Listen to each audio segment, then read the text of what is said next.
The Apple Cup gets canceled because 2020, the Sounders carve up LAFC in the first round of the MLS Cup playoffs, and should the Mariners go after Star Rays pitcher Blake Snell? Let's take it around the sound.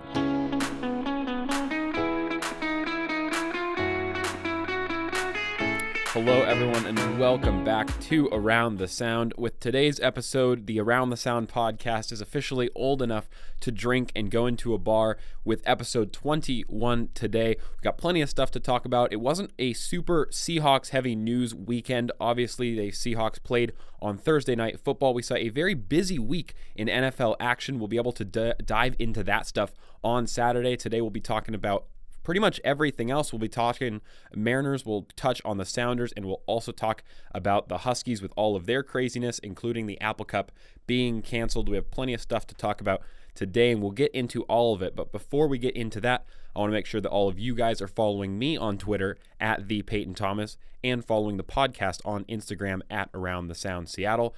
As always, there are new Around the Sound episodes every Wednesday and Saturdays. You can watch every episode of Around the Sound on YouTube at PTOM Media. That's PTHOM Media, PTHOM Space Media, or you can listen to Around the Sound wherever you get your podcast.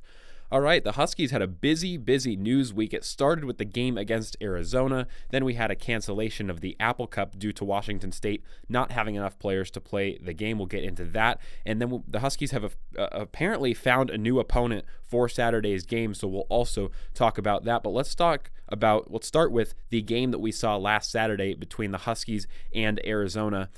Those all-black Adidas Husky jerseys that the Huskies were wearing on Saturday were sweet. Those were really slick. I really loved seeing those types of jerseys. I'm not sure if Nike ever really did anything that was that cool with the Huskies. I know they had some purple and black kind of mixed jerseys a few years ago, but these all blacks with a little bit of that purple accent and kind of a little bit of white in there as well. Those jerseys looked really clean. That game was fun to watch, mostly because of the fashion that was involved in the jerseys. I hope we see those jerseys make another appearance before the end of the season. But what a game on the field in terms of play for the Huskies. Really looked dominant for a large portion of that game. The final score will tell you 44-27, which most people would still consider to be a really sizable margin, kind of a blowout for the Huskies, but that absolutely does not tell the whole story. It was much worse than that. This thing was a bloodbath through three quarters. If you looked at the box score for this game, you would know that the Huskies were up 37-0, nothing, nada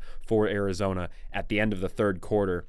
In the fourth quarter, the Huskies put in the second string on both sides of the ball, emptied the bench out, and Arizona decided to wake up and score 4 touchdowns on the second string defense, which will sting a little bit for Jimmy Lake, but a really impressive performance on both sides of the ball throughout the first three quarters from the first string offense and the first string defense. Starting with the offense, we talked about on Around the Sound last week how important this Huskies running game was going to be, and the weak point of this Arizona defense was within that front seven and Arizona's run defense. 4 different running backs all contributed and had decent days. Richard Newton, kind of the workhorse back, had 81 yards. Cameron Davis had 46. Kamari Pleasant had 43. And the change of base back, Sean McGrew, the little guy, had 35 yards.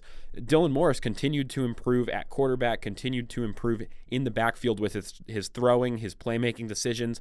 The offensive coordinator, Donovan, gave him a little bit more risks to take in this game. It was more exciting to see the play calling from the Huskies a little bit more unpredictable. Morris had a few downfield passes that were called for him. He did miss a couple of them, so there is certainly room to work, but Dylan Morris played a great game. His ceiling certainly looks pretty high and an impressive performance overall. While he's young, while he's a freshman, he's able to rely on that great running game, but the Huskies offense is going to rely on Dylan Morris more and more, especially as the Huskies start to play more difficult opponents like their upcoming opponent this Saturday and Oregon later in the season. The wide receivers still had a few really concerning drops that nicked down the completion percentage for Dylan Morris in this game. On the stat sheet, Morris had a pretty good game, but he probably could have had an even better game, and that's the second straight week we're saying that for Dylan Morris. Not all of Dylan Morris's passes were on the mark, but there were a couple that were on the mark, similar to the Oregon State game, in which Husky receivers flat out dropped the passes that they absolutely should have caught 10 out of 10 times. A few drops last game against Arizona or against Oregon State, a few drops this game against Arizona. That's something that the offense still needs to work on when you're in tight games, when you're playing the Oregons and the USCs of the conference, playing in bowl games, those important games in the program. Drops will absolutely kill you. They'll stall drives, and they will keep your offense from lighting up teams and staying within reach of games. Really concerning. We'll see if the wide receivers are able to pick it up again this weekend. I will say, with this win, we are starting to learn more about the Huskies, what their strengths are, and that includes the running game. The offensive line in the run blocking game has looked really impressive, which led to the good day for all four of those running backs.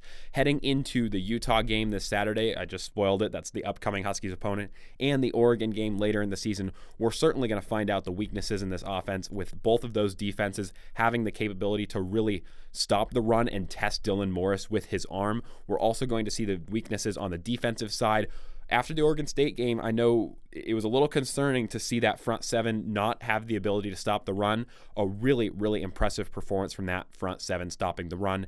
Like I said, Arizona had no points through the first three quarters. Part of that was because of the stifling defense from the Huskies front seven, which also had 5 sacks. The QB for Arizona didn't even look terrible. It's just the Huskies were able to dominate the line of scrimmage on both sides of the ball. Arizona really could not get anything going. After the game, Jimmy Lake said, and this relates back to the wide receiver drops, he said, quote, it could have almost have been 60-0 if we caught some passes, end quote. But I do want to say, for Jimmy Lake, he looked really unpredictable. And that was the biggest change that I've noticed from Chris Peterson's Huskies in the last few years and Jimmy Lake's Huskies this year, is the Huskies are an unpredictable, fun, exciting, dynamic team to watch. And we saw a fake punt in this game. We saw going for 2 up 30 points when it was 30-0. The Huskies tried to go for 2.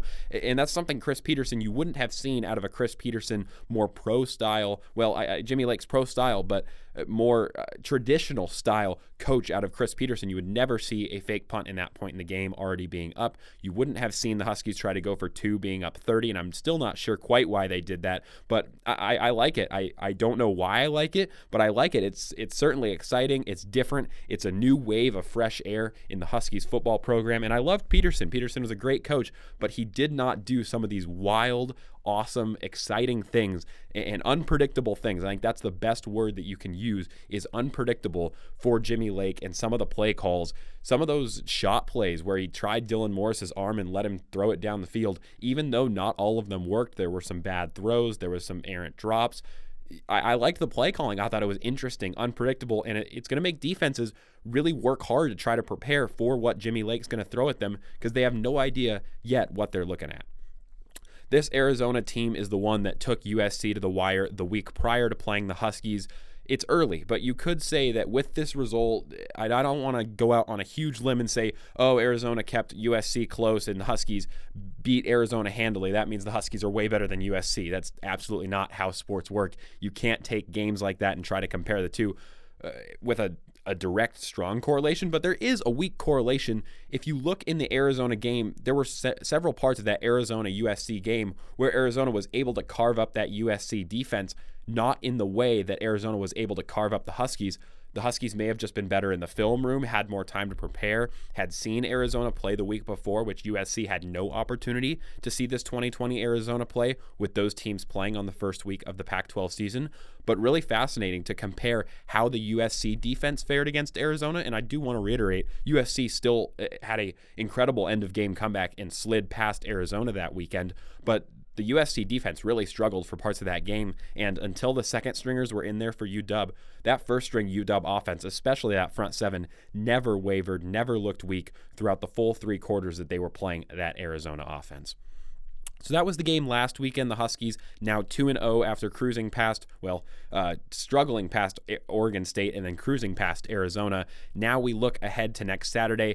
The Huskies were scheduled to play the Cougars in the Apple Cup, but the Cougs could not play. Washington State did not have enough players available due to COVID-19, contact tracing, and all of the strict rules that the Pac-12 has used to enforce the COVID-19 policy in 2020. They're not taking any chances. They've said they're not taking any chances. So the Apple Cup could be made up after the regular season, but it is unlikely. It would require something like neither team to participate in the Pac-12 championship, and it would be played that weekend.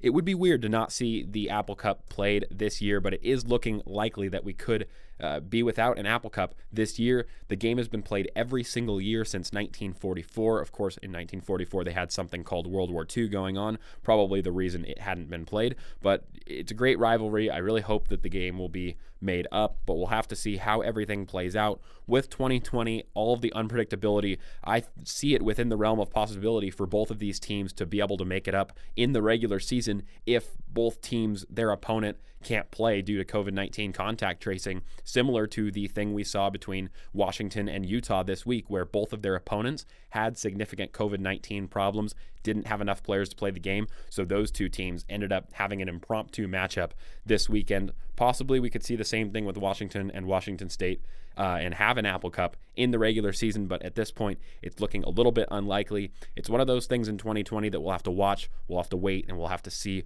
what happens. Plenty of season to go, also a Pac-12 championship, but the Apple Cup seriously in doubt, will not be played this weekend. That there is confirmed. So like I mentioned, the Huskies will be playing Utah this weekend. I'll touch on a little bit how that all happened.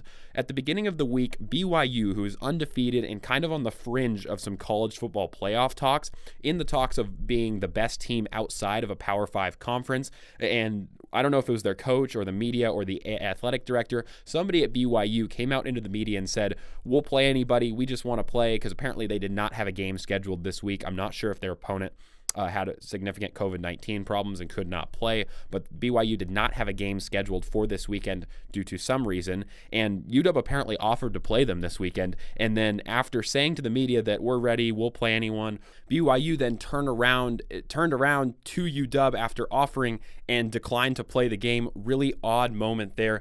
I'm not sure if we got the full story there. There's a possibility that a revenue problem took place. The two sides couldn't come to an agreement. Possibly the Pac-12 stepped in. So really odd there, but it ends up that UW will not be playing BYU this weekend. I'm not sure if BYU will get a game or have a game played. It looks like the Power 5 conferences really want to stay within their conferences this year. They do not want their teams playing out of conference games if they can avoid it at all costs, which seems a little bit odd, but is reminiscent again of the weird 2020 that we're living in. So Utah also had their Pac-12 game canceled for this next weekend against Arizona State. The Huskies will play Utah this weekend. With both of those teams having an opponent that is unable to play, the Pac-12 was like, all right, you guys are matched up. Match those two teams up, and it should be a really good matchup between Washington and Utah. A 7:30 p.m. kick, another Pac-12 after dark game. 8 Pac-12 games were canceled in just 3 weeks of play. We've had 3 weeks of play in the Pac-12, and 8 Pac-12 games have already been canceled. That is also another symptom of 2020. Utah beat UW last year in Seattle, has not played yet this year due to COVID-19 and a bunch of their games being canceled. This might be the first real test for the Huskies. Utah did lose Zach Moss out of their backfield, certainly the best player on that football team last year, now plays for the Buffalo Bills and is having a solid season up there. Utah, a very good team, like I said, beat the Huskies last year, should be a real test. Jimmy Lake doesn't have too much film on them, obviously, since they have not played a game yet this year, so it will be interesting to watch Washington and the Huskies try to adapt to Utah. All right, let's talk about the Sounders. A really wild weekend in MLS playoffs. We had a penalty shootout between Orlando and New York City FC that included a red card for the goalkeeper in the penalty shootout. A field player went in goal for Orlando and won it for Orlando with a save. A field player goes in goal, makes a penalty save, and ends the game for Orlando, wins it in Orlando's first ever playoff win. We saw 2 added time goals between Sporting Kansas City and San Jose. Sporting Kansas City scored in like 90+1 in what they thought was the winner, and San Jose, Chris Wondolowski, an MLS veteran and MLS legend, equalized for San Jose in 90+7. That game also went to penalties before San Jose being knocked out by a really great goalkeeper in Sporting Kansas City's Tim Melia. Dallas-Portland played a really great game. Dallas equalized in the final minute of the game, took Portland to penalties, and won that game on the road, being the underdog. The number 1 seed and number 2 seed in the East both got knocked out by play-in teams that played in to that game. The New England Revolution and SC Nashville, respectively, both had to play play-in games before reaching the first round of the playoffs. Both of those teams upset Philadelphia and Toronto FC, the number 1 seed and 2 seed in the East. Talking about the Sounders specifically, the 2 seed in the West hosted the 7th seed LAFC, a really great game between two attacking teams. LAFC did not make too many really poor mistakes that we had seen from LAFC. We'd seen and known that LAFC was capable of making these types of stupid mistakes throughout the year. They didn't really make that many poor defensive individual errors. Seattle just was able to carve them up and played really, really well. Ladero, Morris, Rui Diaz, the big 3 up top for Seattle, all got on the score sheet, all played really well. Ladero racked up at least 1 assist for one of the other goals as well. Stefan Frei had the easiest penalty save of his life. Carlos Vela was dancing in the box around Nuhu. Nuhu went in on a really poor challenge, and keep in mind, this was right after the Sounders had scored their first goal of the game. The Sounders finally get an advantage in the middle of the first half. Not even a minute later, it seemed like the goal song was still playing for the Sounders in the background. Vela already driving in the box. Nuhu makes a poor, rash challenge, catches Vela. Vela steps up to the spot. A guy who you'd never think would miss a penalty. Frei looks like he's going to dive one way, kind of psychs Vela out, and just stands his ground. Did not guess, did not dive, just kind of stayed, watched Vela. Vela shot right at Frei, expecting Frei to dive. A really great save by Frei, but a really easy penalty save comparatively to most of the penalties that Frei is used to saving. A good penalty save by Frei to keep the Sounders in the lead, and that goal for LAFC, had Vela slotted the penalty away, certainly would have been a different game. Since Frei saved the penalty, the Sounders were able to get up to a 2-0 lead, and despite LAFC pulling one back, Sounders were able to kind of coast away a little bit with that third goal and put the game away. It's 3-1 to knock out LAFC for the Sounders in 2 straight years. If you recall, 2019, the Sounders in the Western Conference Finals down in LA upset LAFC in what was a fantastic, amazing performance by the Seattle Sounders. Last year in 2019, LAFC was the Supporters' Shield winner that year. They were the number 1 seed. They were at home. They were the favorites. This year, Seattle's at home. Seattle's the favorite, but another impressive 3-1 result by Brian Schmetzer and by the Sounders. LAFC certainly missed Rossi in this game. He was out due to COVID. LAFC missed Palacios, their defender, in this game, who was also out due to COVID. But this game was really interesting. And like I said, it was 2 attacking teams, and there were plenty of chances within this game. You can look at it from a few different angles. If you look at it from a Seattle fan perspective, you can say, look, Seattle hit the post 3 different times. Morris missed a chance early in the second half that he absolutely normally puts away. This game could have been 6-1, 5-1, 6-1, 7-1. Seattle absolutely dominated the pace of play and dominated this game. But if you look at it from an opposite perspective, maybe from an LAFC fan perspective, you can say, look, LAFC had a goal disallowed from offsides. LAFC scored, and then they looked at VAR and ruled it out. Had he been just a step further back, that goal would have counted. And if Vela slots away that penalty like he normally does, that game could have been really close, could have been a 3-3 game.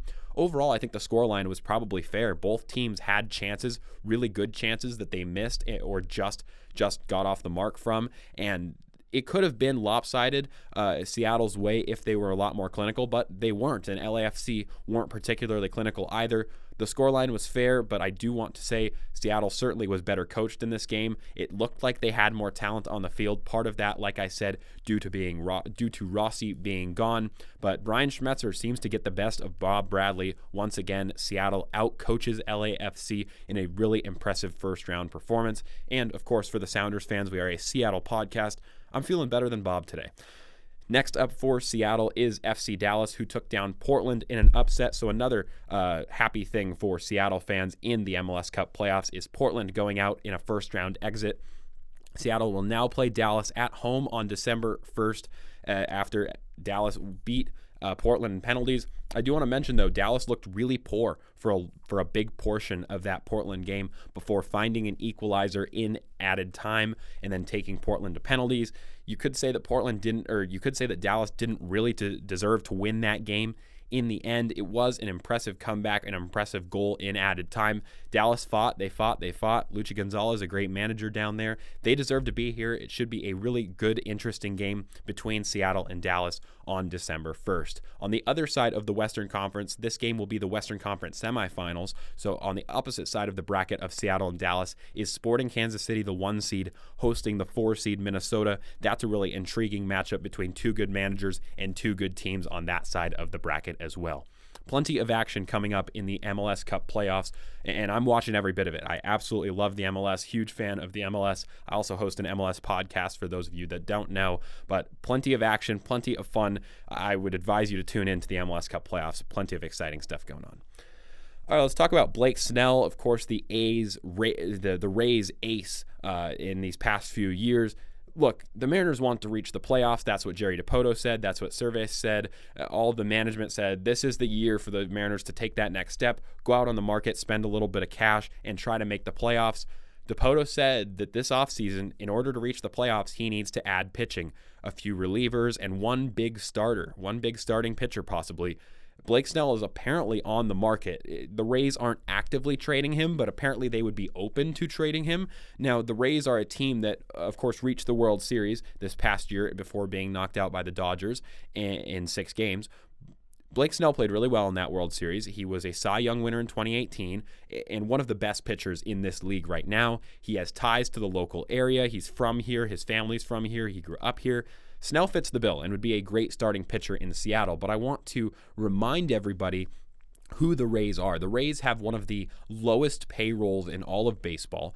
Whenever they get players that become stars, they are usually trading them away, sort of the Moneyball Oakland Athletics model where you trade your stars away for a bunch of potential, for a bunch of young kids that you attempt to grow. And you're running the club a little bit like a business because you're operating on such a tight payroll, and your window of competing for a World Series is really short, and then you go through a few years of rebuild, and then you come up and you have another short period of being relevant again, then you go into this long rebuild.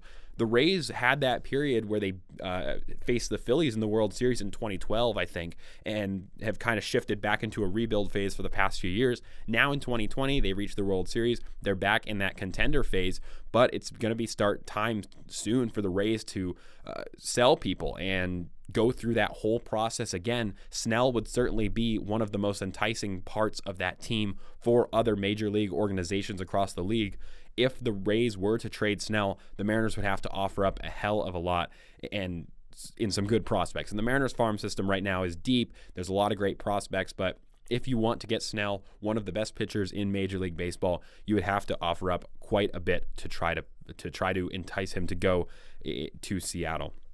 But like I said, he would be a great fit for the M's. He's really well branded. He has established his own brand. He's really known to baseball fans in sort of a pop culture phase. He's kind of an icon just because he plays video games. He has a great shoe collection. He's a really cool, relatable guy. And I don't know if he streams video games, but I know that he has done it before and he's interacted with fans. So it would be great for the Mariners to get a player like that who has ties to the region, loves the area, is attached to the team, loves to win, and most importantly, a great player. I'm sure you'd see a lot of Snell jerseys if the Mariners were able to pick up Blake Snell. He would be the next great star starting pitcher on the team. You had Felix Hernandez for so long. Before that, you had Randy Johnson. You also had Paxton in there for a few years. Snell would be the next guy on that list that would be added to those list of names if he was here in Seattle for several years. He absolutely has that potential. He has not reached his ceiling yet, and he's already one of the best pitchers in not just the American League, but in Major League Baseball. Dipoto has done some wild things. He's made over 100 trades since he came to Seattle. This one would be quite the move, and this one might be the biggest trade that Dipoto, if Dipoto does work a deal for Snell, this would probably be the biggest trade that Dipoto has made since coming to Seattle. The Rays would obviously want Kelenic. They would look for Julio Rodriguez or maybe Kyle Lewis. I would not advise Jerry Dipoto to give up any of those guys. That's going to be your dream Mariners outfield for 2021 or 2022. 3 guys that all have power, all have pop. Potential 5 tool players in all of them between Kyle Lewis, Jared Kelenic, and Julio Rodriguez.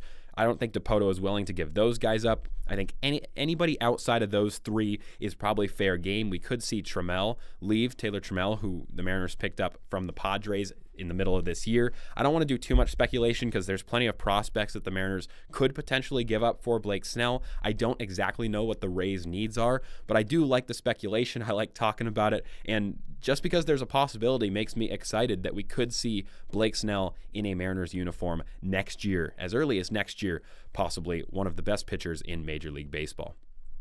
All right, that's all we had for today's episode of Around the Sound, the last episode that includes a video version on YouTube. We will continue uploading YouTube versions of Around the Sound. However, they will be audio only.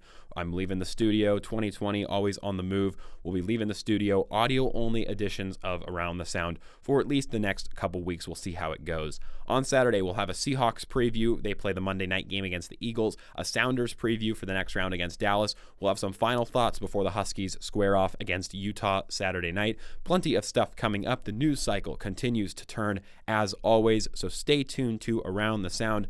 Lots of exciting stuff going on here. So stay safe, and thanks for listening.